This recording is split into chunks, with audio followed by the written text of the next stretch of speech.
سلام سلام خدمت شما بیننده های عزیزم، دوستای عزیزم که در هر گوشه و کنار دنیا هستین. امید که جور صحت سلامت باشین.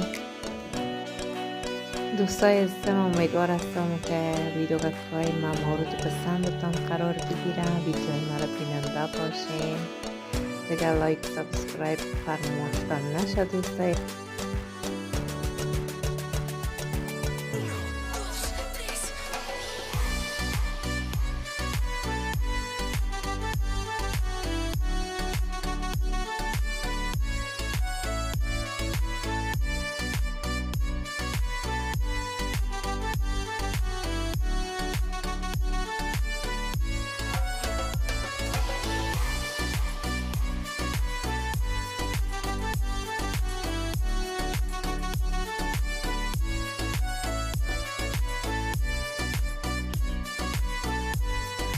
اینجا دکان افغانی های ماست. لباس های افغانی هست و بر مردا و پیرن های افغانی هست.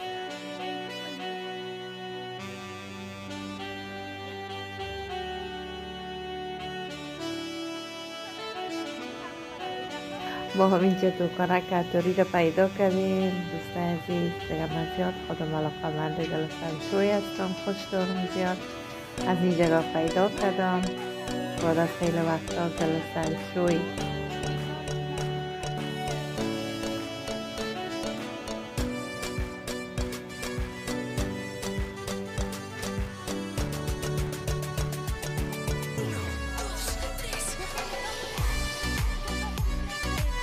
به به به چیه جلسه شویه او بیشه. به به به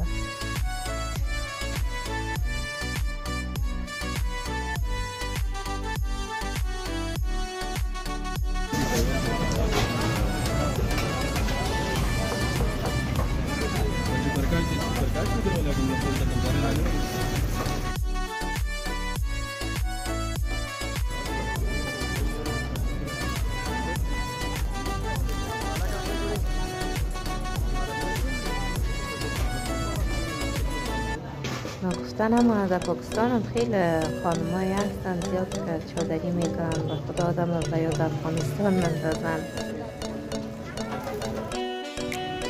یا من از دوستای عزیز دریای گنگا و جمنا شوخی میکنم دوستای عزیز. دیگه آمدیم اینجا در جایی که ترکاری و سخن هست. دیگه آدم برد بازار بیا و کمدره نگیره هیچ شد نداره، امکان نداره.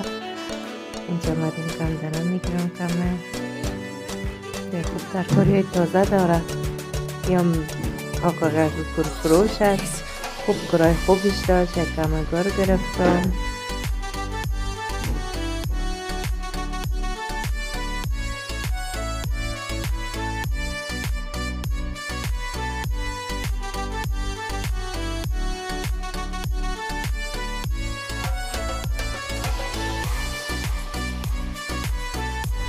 دوستای عزیز من سوداگرای خود گرفتم، میرم بخیر طرف خانه تا ویدیوی بعدی. خداحافظ. ناصر همگیتان عزیزای دلم.